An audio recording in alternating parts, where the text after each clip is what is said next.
My daughter called me peasant stock at her rehearsal dinner in front of 200 guests. She looked me dead in the eye and said I was embarrassing peasant stock who didn't belong with real people like them. I said nothing, did nothing, just turned and left, but I remembered every word. 3 days later, she called, not to apologize. She wanted my $2.6 million beach house. Said she needed it temporarily because of some financial trouble. The same daughter who banned me from her wedding for being too poor was now demanding my most valuable asset. Her exact words, "You owe me this, Mom. After everything." What she said during that phone call made me pick up the phone to Sister Margaret. Before we continue, first, let me thank you for watching Granny's Voice. Please subscribe and tell us where you're watching from in the comments. We might give you a shout out in our next video. Today's special shout out goes to Latana Burke from Washington, D.C. Thank you for being part of our family. Now, let me tell you everything. My name is Elena Rodriguez.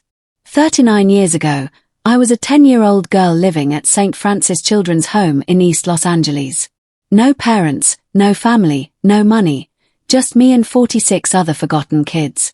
The nuns fed us oatmeal for breakfast, peanut butter sandwiches for lunch, whatever donations came in for dinner. Sometimes that was nothing. I learned early that nobody was coming to save me, so I saved myself. Started with a $50 food cart outside Dodger Stadium when I was 24. Sold tacos and hawkata to baseball fans. Made $37 my first day. Thought I was rich. 28 years later, I owned Rodriguez Family Kitchen. 8 locations across Southern California. We did $2.1 million in profit last year alone. Not bad for peasant stock. But here's what really matters. I never forgot where I came from. Every month I write a check to St. Francis. $5,000. No publicity, no tax write-offs, just giving back. My daughter Sophia, she never knew about any of this. See, I made a mistake. I gave her everything I never had. Private schools, designer clothes, summer camps in Europe, a trust fund that kicked in at 25 with $400,000. I thought I was being a good mother. Turns out I was creating a monster. Sophia grew up thinking money just appeared. That success was normal. That struggle was something that happened to other people. Then she met Alexander Sterling IV at UCLA Business School. Old money trust fund baby. Family's been rich since the 1800s. His great-grandfather owned railroad companies. His grandfather owned oil wells. His father owns half of Beverly Hills real estate. Alexander took one look at my daughter and saw exactly what she was. New money trying to buy class. But Sophia, she saw him as her ticket to the life she thought she deserved. They got engaged after 6 months. She called me crying with joy. Said she'd finally found her real family. Said the Sterlings understood her in ways I never could. That should have been my first warning. The wedding planning started immediately. Venue at the exclusive Bel Air Country Club. $85,000 just for the location. Flowers from some fancy place in Beverly Hills. Dress from Paris. Menu designed by a celebrity chef. 2 weeks before the wedding, Sophia called. "Mom, we need to talk." I knew that tone. It's the same tone she used when she wrecked her BMW at 19. When she maxed out her credit cards at 25. When she needed me to fix something she'd broken. "What's wrong, Mija?" "It's about the wedding." "Did something happen with the venue? The catering? I can write another check if..." "No, Mom. It's about you." The silence stretched between us.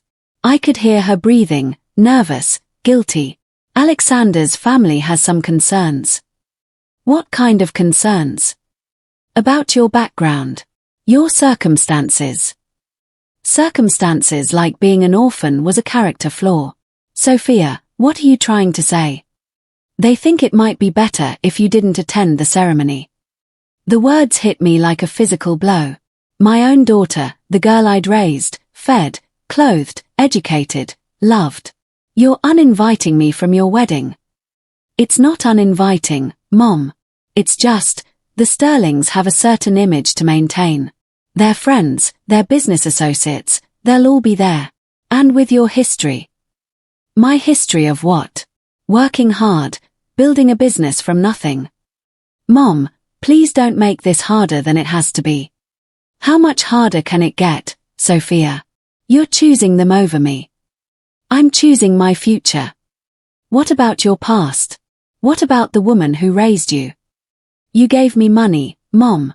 That's not the same as raising me. Another blow right to the heart. I see. Do you? Because I need you to understand something. The Sterlings don't just have money. They have breeding, class, history, things you can't buy. And I don't have those things. Mom, you're a food cart woman who got lucky. Lucky. 30 years of 18-hour days. Lucky. I worked for everything I gave you, Sophia. And I'm grateful. But gratitude doesn't change what you are. What am I? You're not their kind of people. There it was. The truth she'd been dancing around. I see. And what kind of people are they?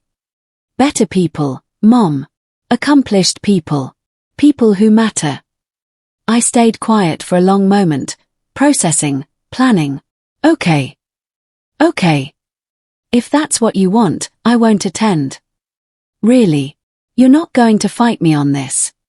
No, Mija, I want you to be happy. Thank you, Mom. You don't know how much this means to me.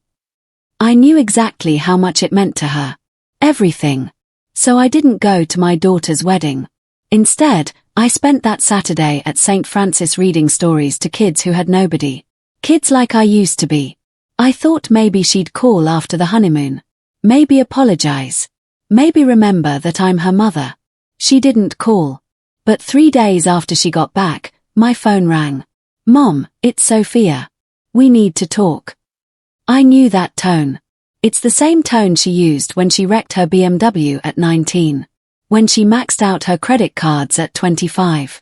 When she needed me to fix something she'd broken. What's wrong, Mija? It's about the wedding. Did something happen with the venue?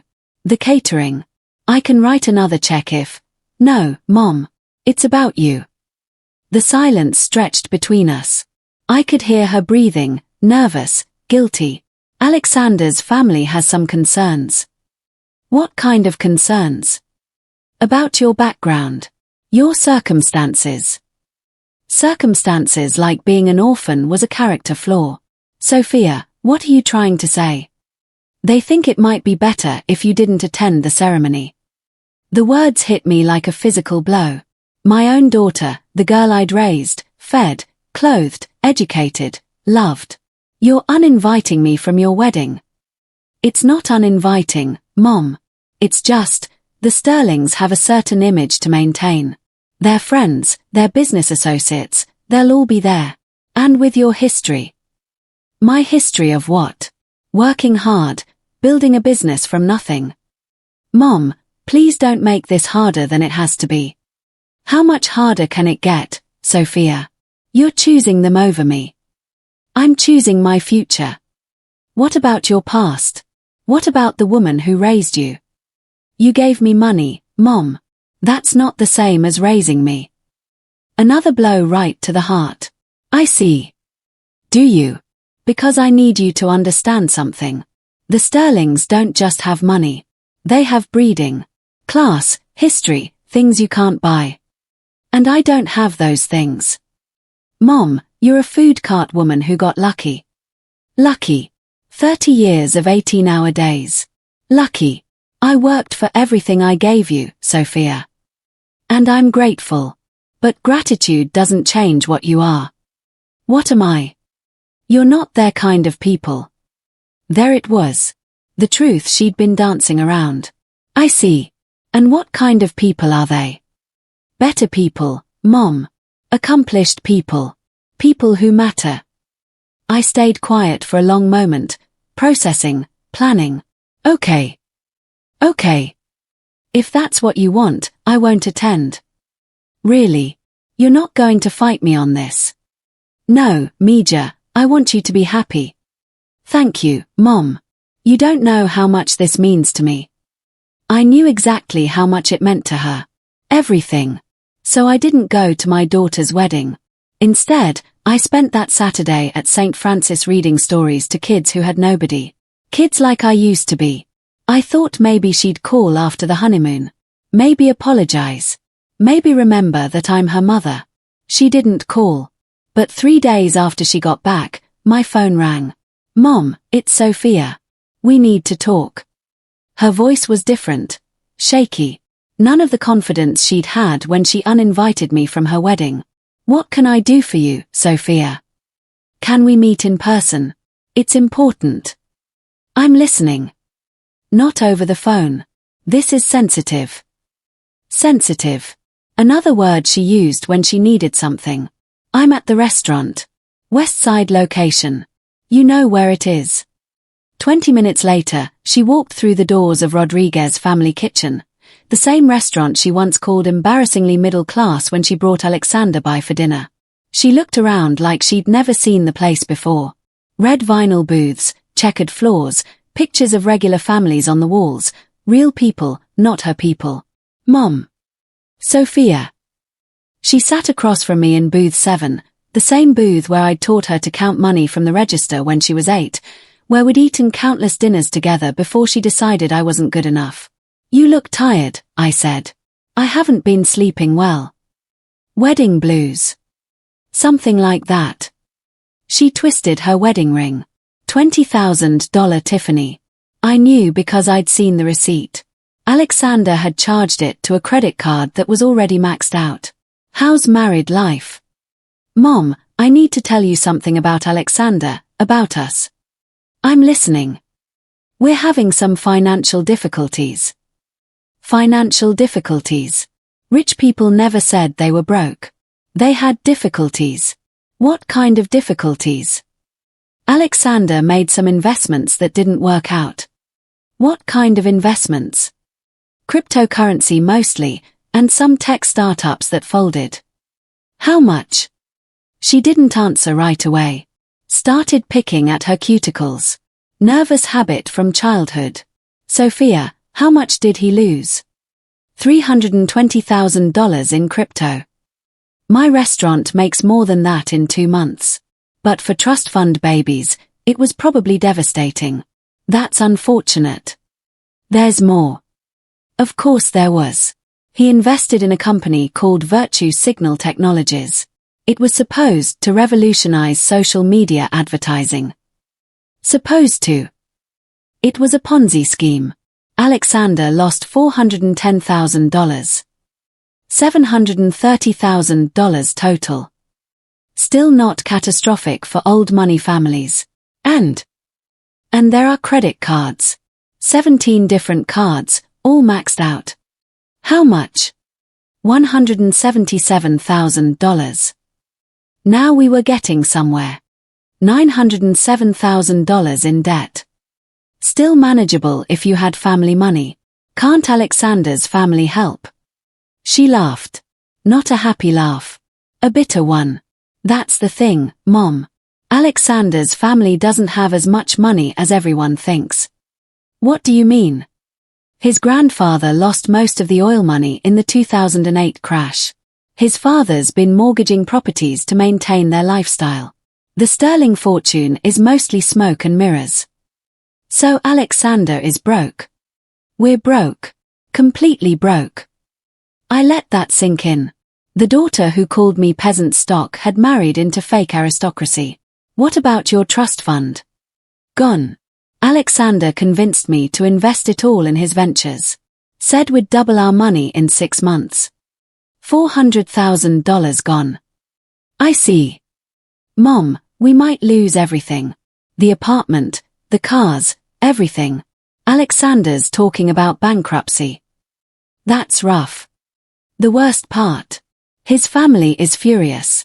They're saying it's my fault, that I brought bad luck into their family. That I'm not really one of them. The irony was thick enough to cut with a knife. How does it feel? What? Being told you don't belong. She stared at me. For a moment, I thought she might understand, might apologize, might remember what she'd done to me. Instead, she leaned forward. Mom, I need your help. What kind of help? I need to borrow something. Money. Not exactly. Then what?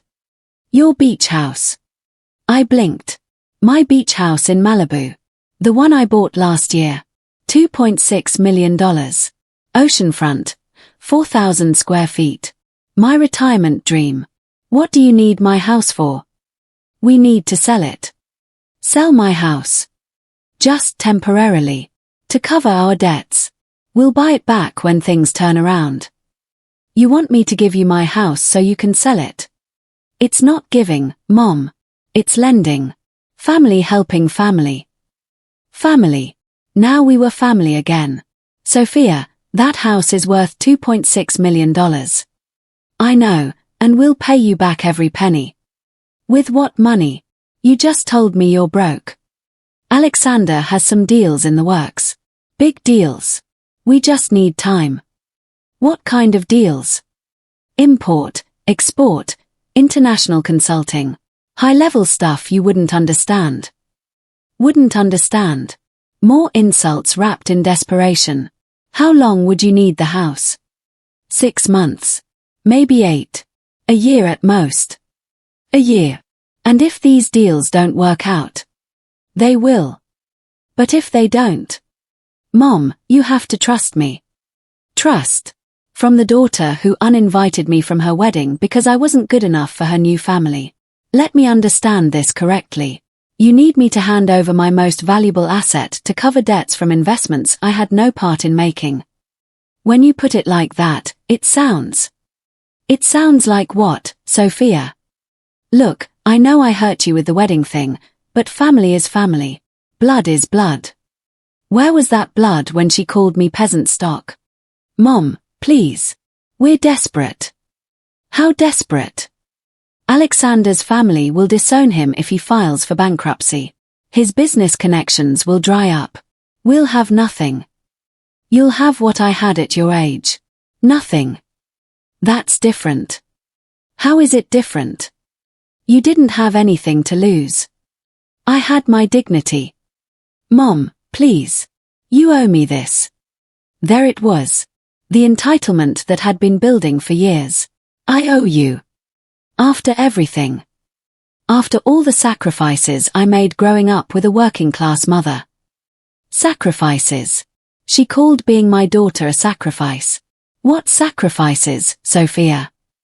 Having to explain why my mother owned restaurants instead of companies, why we lived in a normal house instead of an estate, why I couldn't bring friends over because you might embarrass me. Every word was a knife. I see. So will you help us? I looked at my daughter. Really looked at her. The girl I'd raised was gone. In her place sat a stranger who saw me as an ATM with legs. I'll think about it. How long? I'll call you. Mom, we don't have long. The creditors are already calling. I said I'll call you. She left without saying goodbye. Just like she'd left my life when she found better people. But she'd made one mistake. She'd shown me exactly who she really was. Now it was time to show her who I really was. That night, I couldn't sleep, so I did what I always do when I need to think clearly. I went to work.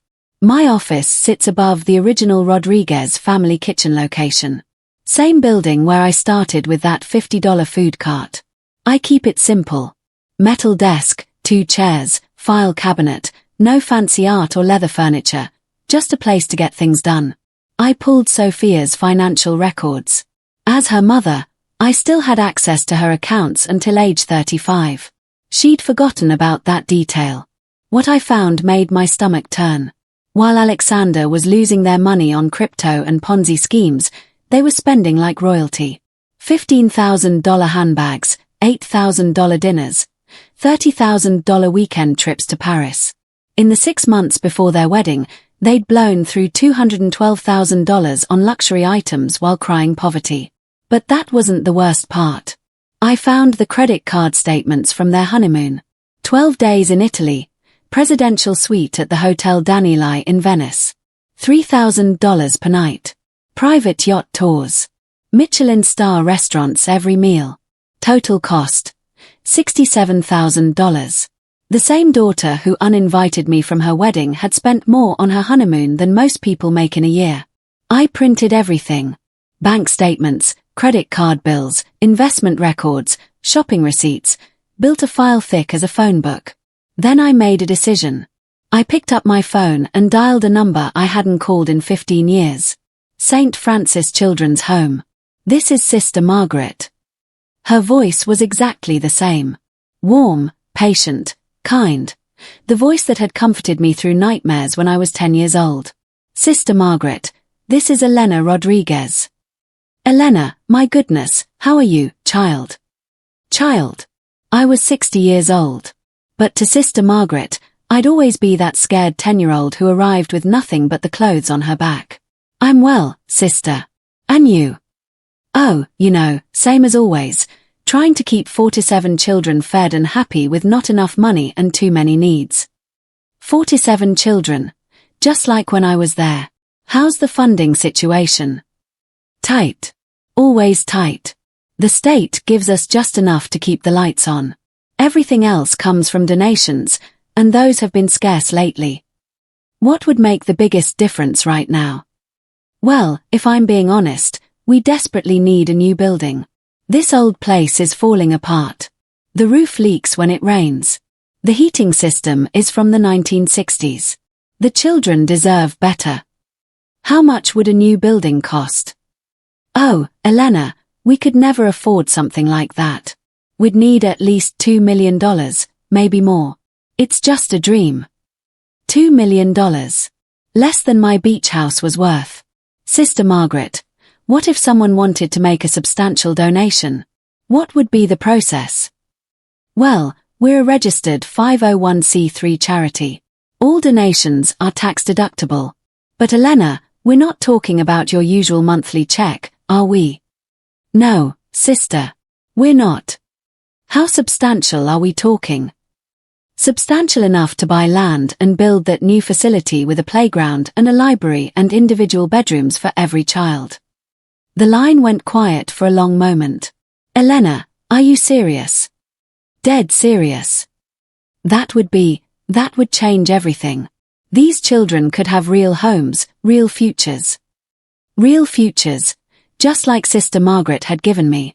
Sister, I want to make this donation publicly, with media present. I want the world to see how important this work is. Of course, we'd be honored to have the recognition. Can you be available tomorrow afternoon? Tomorrow? My goodness, Elena, what's the rush? Let's just say I need to make a point. What kind of point? About what really matters in life. I spent the rest of the night making arrangements. Called my lawyer, had him draft the donation papers, made sure everything was legal and binding. Called Channel 7 News, told them I had a major philanthropic announcement that would interest their viewers. They agreed to send a crew. Then I called Sophia. Mom, it's late. I've made my decision about the house. Yes. And I want to discuss it in person. Can you and Alexander come to my office tomorrow at 2:30? Your office? Mom, can't we just handle this over the phone? This is a $2.6 million decision, Sophia. I think it deserves an in-person conversation. Okay, we'll be there. Good. And Sophia? Yes. Bring your checkbook. My checkbook. Why? You'll see. I hung up before she could ask more questions. Then I sat back in my chair and looked out the window at the street where I'd sold tacos 36 years ago, where I'd learned that hard work could overcome anything. Tomorrow, I was going to teach my daughter that same lesson, whether she wanted to learn it or not. But first, I had one more call to make to someone who would appreciate what I was about to do more than anyone else in the world. Sister Margaret, it's Elena again. I have one more question. Of course, child. When we do this tomorrow, when we make this donation official, I want you to tell the cameras about the children, about what this will mean for them. I'd be happy to. And sister? Yes. I want you to tell them about a little girl who lived there once. A girl who had nothing and no one, but who learned that giving back is the only thing that really matters. Elena, will you do that for me? Of course. It would be my honor. Tomorrow was going to be interesting. The next morning, I met with my attorney, Marcus Chen, at his office in downtown Los Angeles. Marcus has been handling my legal affairs for 12 years. Corporate contracts, real estate deals, business acquisitions. He's seen me make plenty of big decisions, but nothing like this. Elena, let me make sure I understand what you're asking me to do. Marcus sat behind his mahogany desk, reading the documents I'd requested. 3 different contracts spread across his leather blotter. You want to donate your Malibu property to St. Francis Children's Home? That's correct. The property valued at $2.6 million. Yes. And you want this donation to be irrevocable, meaning once you sign these papers, you can never change your mind. Exactly. Marcus leaned back in his chair, studied me over his reading glasses. Can I ask why? Personal reasons. This wouldn't have anything to do with your daughter, would it? Marcus knew about the wedding situation. He'd been invited before Sophia decided I wasn't welcome. It has everything to do with my daughter. Elena, if this is about revenge, this isn't revenge, Marcus. This is about values.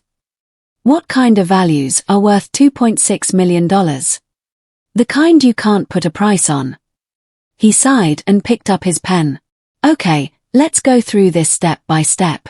The donation papers will transfer full ownership of the property to St. Francis Children's Home, effective immediately upon signing. Good. The tax implications are actually favorable.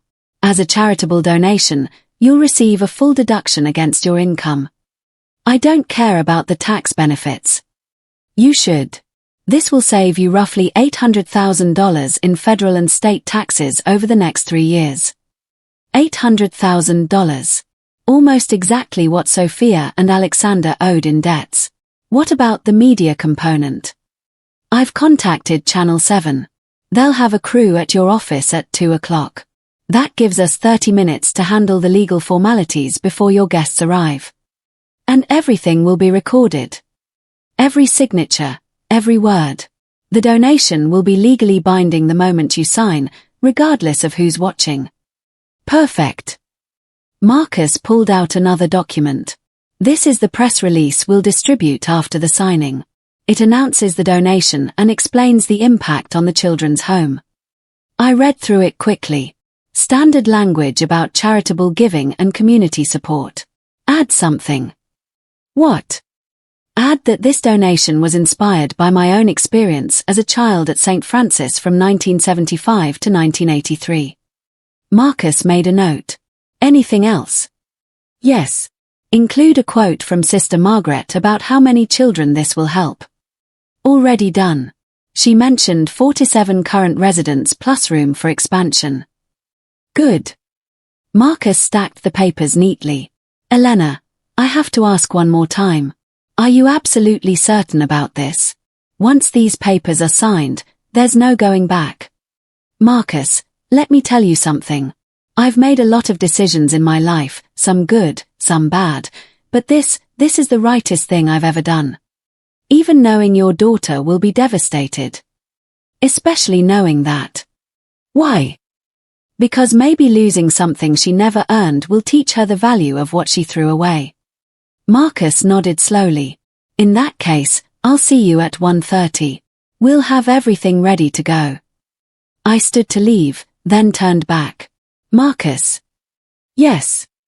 When this hits the news tonight, my phone's going to ring off the hook. Family members, friends, reporters, everyone's going to want to know why I did this. What should I tell them? Tell them sometimes the best way to help someone is to stop helping them. And if they ask about Sophia specifically, tell them I'm teaching my daughter that there are 2 kinds of people in this world. Those who lift others up and those who tear others down. Today, she's going to learn which kind her mother is. I left Marcus's office and drove straight to St. Francis. I wanted to see Sister Margaret before everything went public. Wanted to see the children who would benefit from this decision. Wanted to remember why I was doing this in the first place. The old brick building looked exactly the same as it had 50 years ago. Same cracked sidewalk, same rusty fence, same feeling of hope mixed with desperation. But tomorrow everything would change for 47 children who deserved better, and for one daughter who needed to learn what better actually meant. By noon, my phone started ringing. First call was from Sophia's cousin, Isabella, my sister's daughter. Always thought she was smarter than everyone else. "Dear Elena," Sophia called me crying. "She says you're being unreasonable about the house." "Is that what she said?" "She told me about Alexander's financial troubles. How they need family support right now." "Did she tell you why they need support?" "Something about bad investments." "Dear Elena, these things happen. Families should stick together." "Did she tell you she uninvited me from her wedding?" Silence. "What?" "Sophia banned me from her own wedding because I wasn't good enough for Alexander's family." That can't be true." "Ask her." "But dear Elena, even if that happened, family is family. You can't hold grudges forever." "This isn't a grudge, Isabella. This is about consequences. You're going to let your pride destroy your relationship with your daughter." "My pride isn't the problem here." She hung up. 20 minutes later, my ex-husband called. Carmen and I divorced when Sophia was 18, but we'd managed to stay civil for our daughter's sake. "Elena, what the hell are you doing?" "Hello, Carmen. Sophia is hysterical. She says you're refusing to help her when she needs you most." "Did she explain why she needs help?" "Her husband made some bad investments." "So what? That's what family does. We help each other." "Like she helped me when I wanted to attend her wedding." "Oh, for God's sake, Elena, you're still upset about that." "Upset? No, Carmen. I'm educated." "What's that supposed to mean?" "It means I learned something about my daughter that day. Something important." "What could be more important than helping your child?" "Teaching your child." "Teaching her what?" "That actions have consequences." "You're being ridiculous." "Am I?" "Tell me, Carmen, what did Sophia say when she asked for the house?" "She said it was temporary. That they'd pay you back." "With what money? They're broke." "They'll figure something out." "Like they figured out those investments." Carmen's voice got sharper. "Elena, if you don't help her, she could lose everything." "Good. Good. How can you say that about your own daughter?" "Because maybe losing everything is exactly what she needs." "You're heartless." "No, Carmen. I'm finally learning to say no." He hung up too. The third call came from Alexander himself. His voice was different from the wedding. No more condescending tone. No more barely hidden contempt. Now he sounded desperate. "Elena, we need to talk. I thought I wasn't sophisticated enough to understand your business dealings. Look, I know I may have come across as dismissive at the wedding." "Dismissive?" "Okay, I was rude. I was nervous about the marriage and I took it out on you. I'm sorry." "Too little, too late. What do you want, Alexander?" "I want to make this right between us. Between our families." "How?" "By being honest about everything." "I'm listening." "The truth is, my family isn't as wealthy as people think. My grandfather made some bad investments in the '08 crash. My father's been borrowing against properties for years." "So you're all broke?" "Not broke, but not liquid." "Liquid. Even broke," he couldn't say the word poor. "And now you need my house." "We need a bridge loan. Something to cover our debts until my consulting business takes off." "What consulting business?" "I'm starting an international trade consulting firm. High-end clients, multinational corporations." "With what credentials?" "I have my MBA from UCLA. So do 50,000 other people." "Elena, please. I'm trying to be reasonable here." "Are you?" "Yes. And I'm prepared to offer you something in return." "What?" "A partnership in my new business. 20% equity." 20% of nothing is still nothing. That's generous. I thought you'd appreciate it. Alexander, let me ask you something. Okay. When you decided I wasn't good enough for your wedding, did you think about what that would do to me? Look, that wasn't personal. What was it then? It was about optics, image. My family has certain expectations. And I didn't meet those expectations. You have to understand, my family moves in very specific circles. There are protocols, social dynamics you might not understand. There it was again, the condescension. Even desperate, he couldn't help himself. I see. So you'll consider the partnership. Alexander, I want you to listen very carefully to what I'm about to tell you. Okay. Tomorrow at 2:30, come to my office. Bring Sophia. We'll settle this once and for all. Really? You'll transfer the house. We'll settle it. Thank you, Elena. You won't regret this. You're right about that. What? I won't regret it at all. After I hung up, I sat in my car outside St. Francis and watched children playing in the courtyard. 47 kids who had nothing but hope. Tomorrow they'd have more than hope. They'd have a future. And Sophia would finally understand the difference between family and blood. One call to go. The most important one. Sister Margaret, it's Elena. Everything's set for tomorrow. Are you ready? Ready as I'll ever be, child. Good. Because tomorrow we're going to change some lives. Including yours. Especially mine. The next day, everything fell into place like clockwork. 1:30 sharp, Marcus arrived at my office with the donation papers. 3 copies, each one notarized and ready for signatures. The Channel 7 news crew pulled up 5 minutes later. Ms. Rodriguez, I'm Rachel Martinez from Channel 7. We spoke yesterday about your philanthropic announcement. Rachel was a veteran reporter, 40-something, sharp suit, no-nonsense attitude. The kind of journalist who could spot a story from a mile away. Thank you for coming, Rachel. Can you give us a preview of what we're announcing today? It's better if you experience it in real time. Trust me, you'll want to be rolling when it happens. Her eyes lit up. Nothing gets a reporter more excited than a story with genuine surprise. How substantial are we talking about? Life-changing. For who? 47 children who deserve better than they're getting.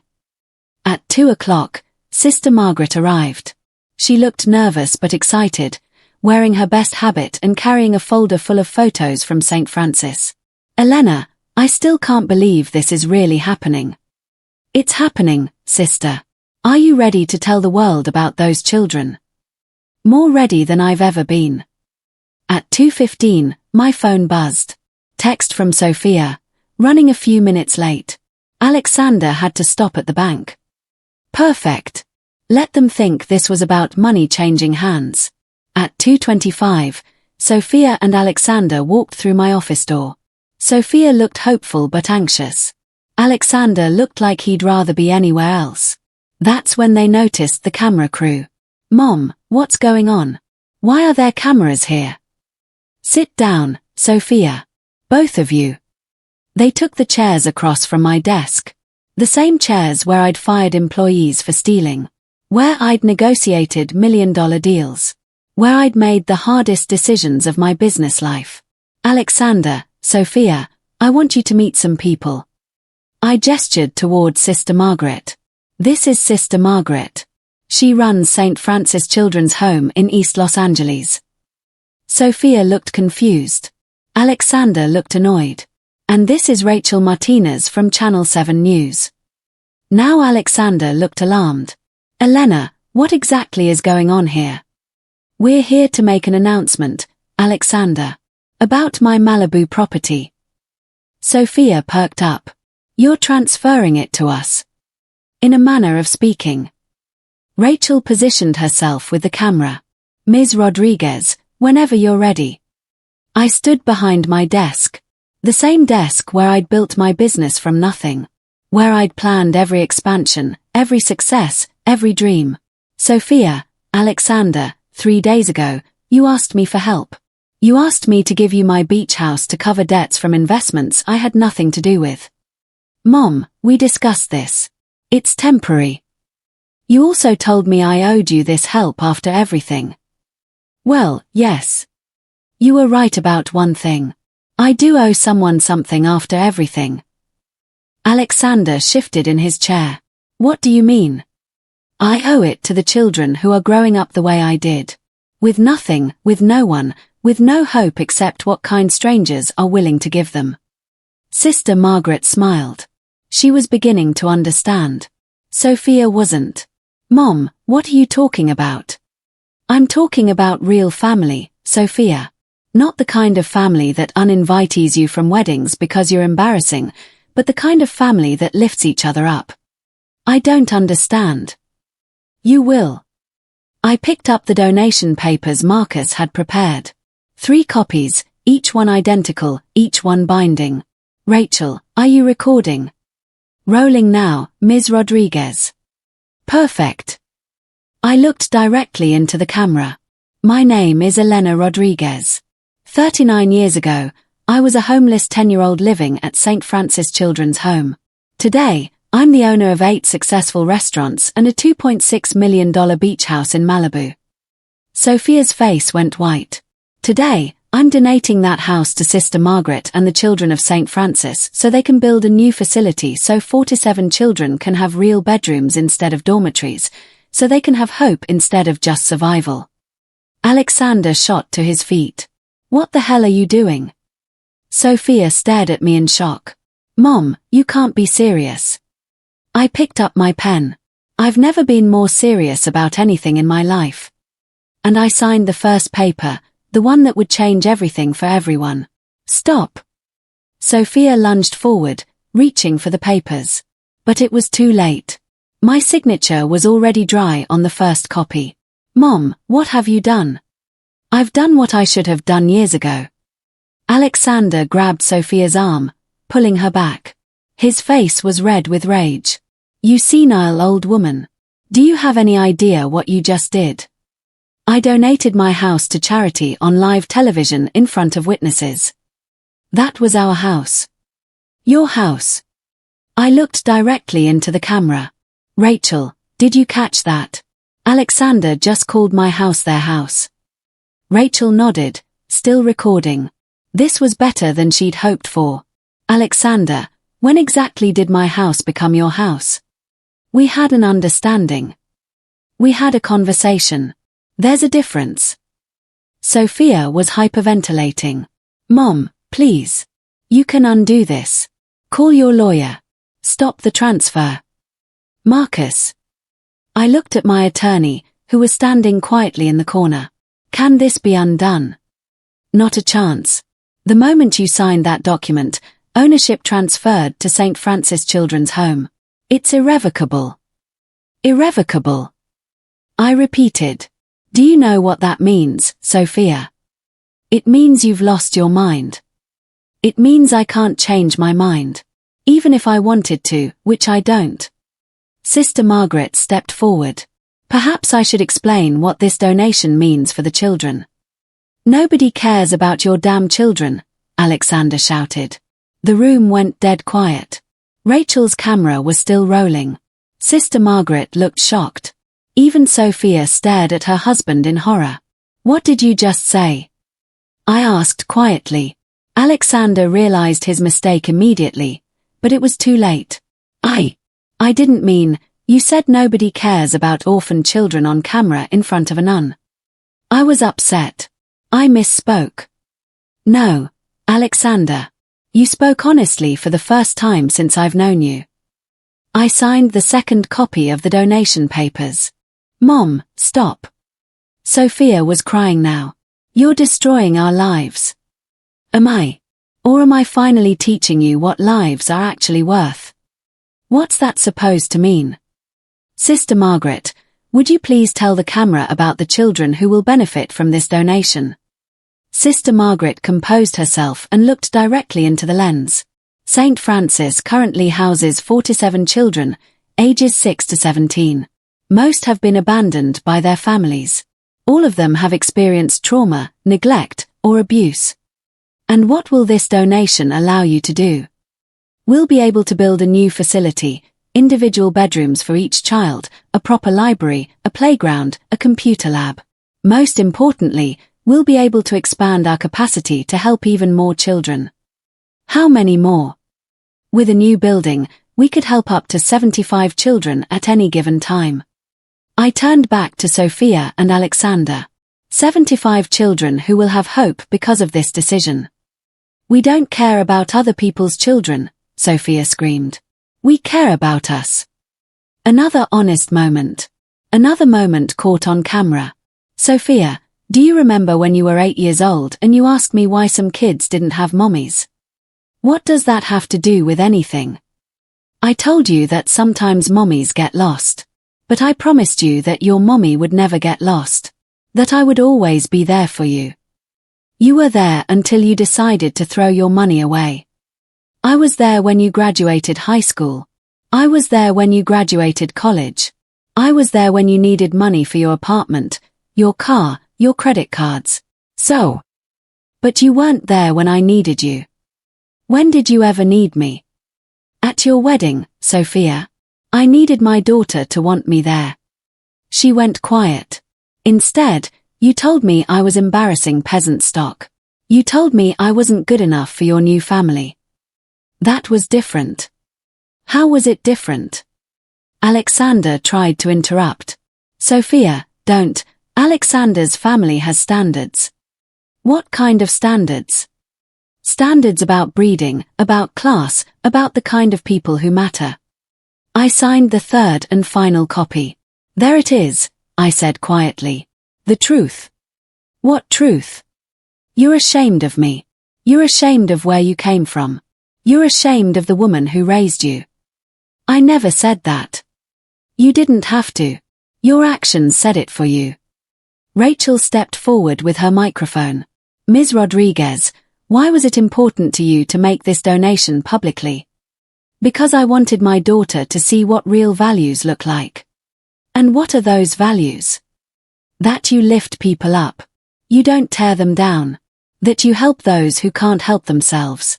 That blood doesn't make you family, character does. I looked directly at Sophia. You called me peasant stock, Mija. And you know what? You were right. Her face crumpled. Peasants work the land. They feed people. They build things from nothing. They give more than they take. I stood up and walked around my desk. I'm proud to be peasant stock because peasants like me understand something that people like you never will. What's that? That the only wealth that matters is what you give away. Alexander was shaking with rage. You've destroyed us. We'll lose everything. Good. Maybe losing everything will teach you what everything actually means. Sister Margaret approached Sophia gently. My dear, your mother has just given 47 children a chance at life. That's not destruction. That's creation. Sophia looked at the nun like she was speaking a foreign language. Those children don't matter to me. Then you've learned nothing from the woman who raised you. I picked up all 3 signed copies of the donation papers and handed them to Sister Margaret. It's done. Elena, how can I ever thank you? Take care of those kids. The way you took care of me. Rachel lowered her camera. Ms. Rodriguez, do you have any final words for your daughter?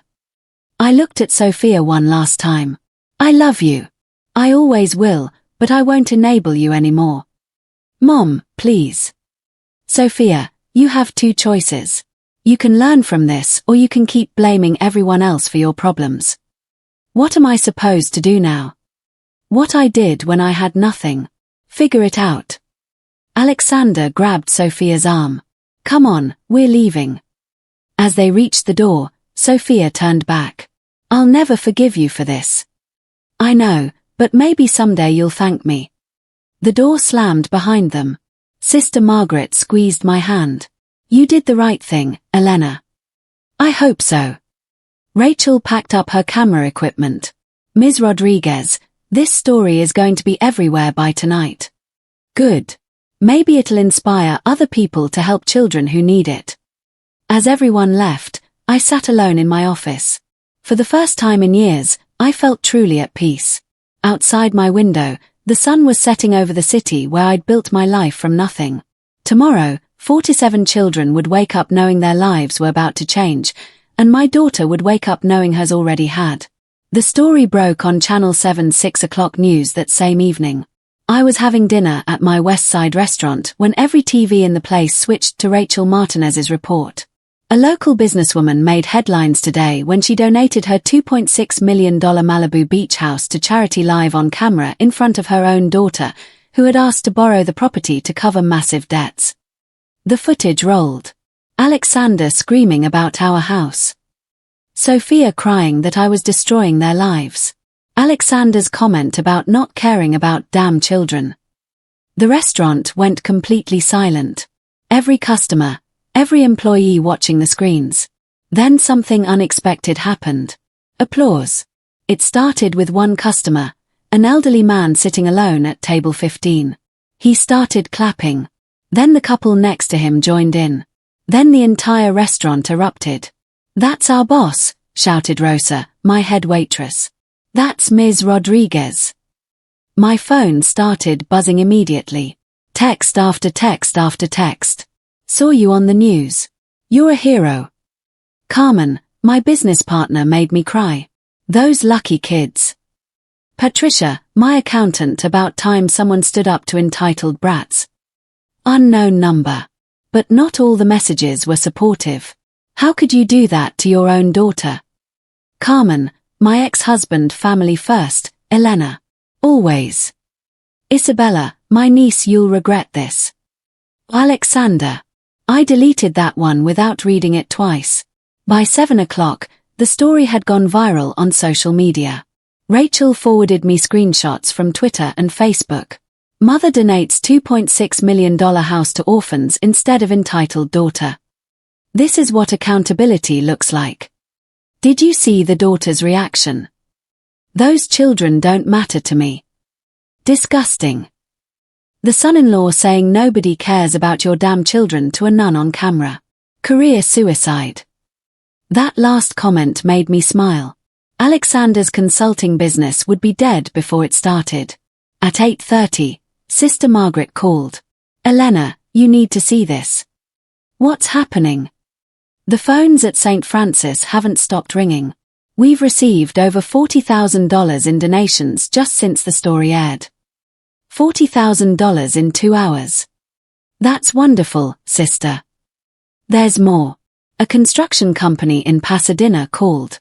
They want to donate labor for the new building. A furniture store in Beverly Hills wants to donate beds and desks for every room. The story is having an impact. Elena, this isn't just about the house anymore. This is about inspiration. People are seeing what's possible when someone chooses principle over profit. At 9 o'clock, my phone rang. Unknown number with a New York area code. "Ms. Rodriguez, this is Sarah Chen from Good Morning America. We'd like to have you on the show tomorrow to discuss your donation." Good Morning America. National television. I appreciate the interest, but this isn't about publicity. "Ms. Rodriguez, your story is resonating with people across the country. Parents who feel taken advantage of by entitled children, people who want to make a difference but don't know how. What would you want me to discuss?" The decision-making process. How you found the courage to choose charity over family pressure. "I'll think about it. We can have a car pick you up at 5 a.m. I said I'll think about it.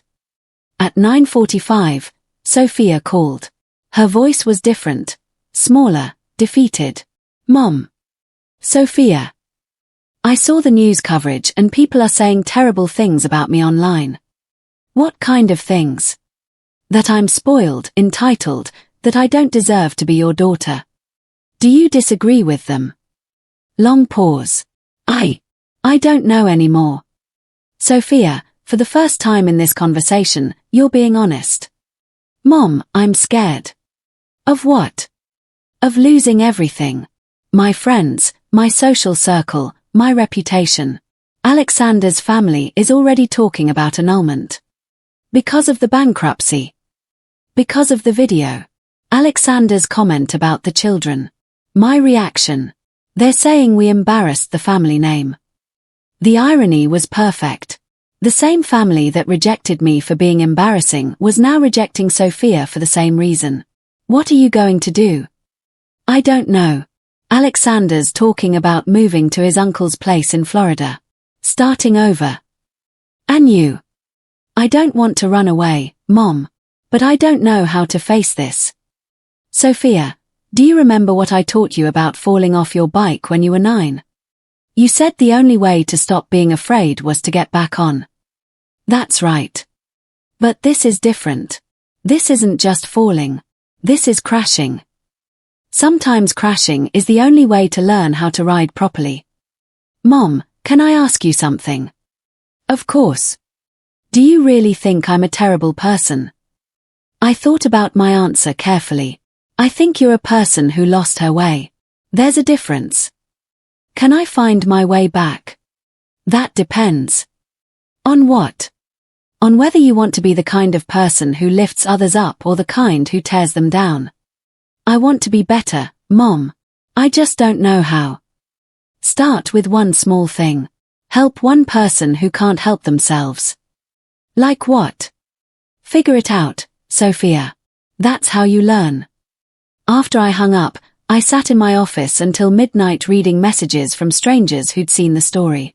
Parents who were setting boundaries with entitled children.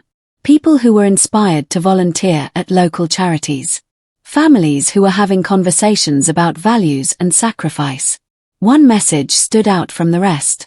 Ms. Rodriguez, I'm 9 years old and I live at a children's home in Phoenix. Sister Mary showed us your story on the news. Thank you for helping kids like me. Maybe someday I can help kids too. Your friend, Miguel. I printed that message and put it in my wallet. Tomorrow the world would keep talking about what I'd done. But tonight, I knew I'd done the right thing for Miguel, for the 47 children at St. Francis, and maybe, just maybe, for Sophia too. 6 months later, I stood in the courtyard of the new St. Francis Children's Home. The building was beautiful. 3 stories of red brick and hope. 75 individual bedrooms, a library with 10,000 books, a computer lab with 30 stations, a playground that looked like something from a dream. Sister Margaret walked up beside me, beaming. The children moved in yesterday. Would you like to see their rooms? I'd love to. We walked through hallways filled with laughter. Real bedrooms with real doors and real privacy. Children who'd never owned anything now had spaces to call their own. Room 14, Sister Margaret said, stopping at an open door. This is Miguel's room. I looked inside. The 9-year-old from Phoenix who'd written me that letter 6 months ago. St. Francis had agreed to transfer him when his local facility closed. Miguel was sitting at a small desk, writing in a notebook. What are you working on? I asked. He looked up, recognizing me immediately. Ms. Rodriguez. I'm writing thank you letters to people who donated money for our new home. How many have you written? 47 so far. 1 for each kid who was here when you gave us the house. 47 letters. This kid understood gratitude better than my own daughter had. Miguel, what do you want to be when you grow up? I want to help kids like me. Maybe run a place like this.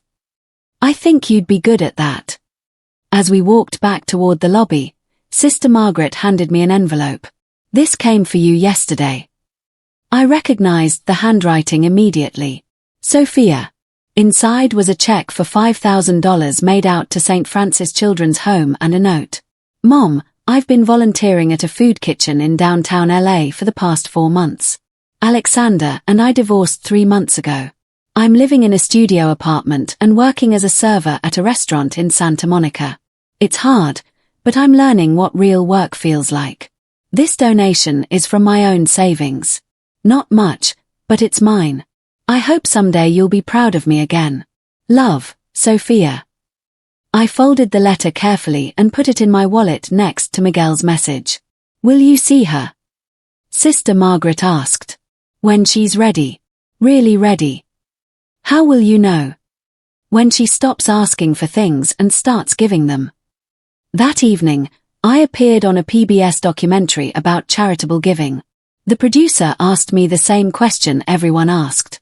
Ms. Rodriguez, do you ever regret giving away $2.6 million? I thought about Miguel writing thank you letters. About 75 children sleeping in real beds. About Sophia learning to work for what she wanted. I didn't give away $2.6 million. What did you give away? A house. Just a house. And what did you get in return? I smiled. Everything that matters. 6 months after that, Sophia called. Mom, I know you're probably busy, but I wanted to tell you something. I'm listening. I got promoted to assistant manager at the restaurant, and I've been accepted to a program that trains people to run non-profit organizations. That's wonderful, Mija. Mom. Yes. I understand now what you were trying to teach me. What's that? That the only wealth that matters is what you give away. I'm proud of you, Sophia. Does this mean you'll have dinner with me sometime?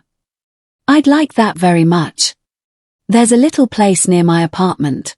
Nothing fancy, just good food and honest prices. Sounds perfect. Mom. Yes. Thank you for not giving up on me. I never gave up on you, Sophia. I just stopped enabling you. I love you. I love you too. After I hung up, I walked outside and looked up at the stars. Somewhere in the city, 75 children were sleeping safely in beds they'd never dreamed they could have. Somewhere else, my daughter was learning that the best way to find yourself is to lose everything you thought you needed. And somewhere in between, a mother had finally figured out the difference between helping and healing. It had cost me a house, but it had given me back my daughter, and that was worth more than all the money in the world. The final chapter of this story isn't mine to tell, it belongs to Miguel and the other children who will grow up in that new building, who will learn that they matter, that they're worthy of love and hope and dreams. It belongs to Sophia, who discovered that the most valuable inheritance isn't money or property, but the values that guide how we treat others. Sometimes the greatest gift you can give someone isn't what they want, but what they need to become who they're meant to be. Sometimes love looks like saying no. Sometimes the best way to save someone is to let them fall. I learned that from a 10-year-old girl who had nothing, who grew up to understand that having everything means nothing if you don't use it to lift others up. That little girl taught me that peasant stock isn't an insult, it's the foundation upon which real wealth is built. And that's a lesson worth $2.6 million any day.